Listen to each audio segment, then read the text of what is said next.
वफाकी हुकूमत की जानिब से जिला टैक्स में हिस्सा मिलने के बाद हुकूमत सिंध ने यूनियन काउंसिल्स और टाउन कमेटीज के साथ सूबा भर के 6 मेट्रोपॉलिटन कारपोरेशंस को भी 2 अरब 5 करोड़ 18,000 रुपए जारी कर दिए। तफसीलात बता रहे हैं नुमाइंदा 5 न्यूज़ शकील नाइच।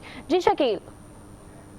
जी, हुकूमत सिंध ने वफाकी हुकूमत से मिलने वाली ऑक्ट्रा ज़िला टैक्स की रकम यूनियन काउंसिलों टाउन कमेटियों के बाद अब सूबे के 6 मेट्रोपॉलिटन कारपोरेशन शहरों को दे दिए हैं।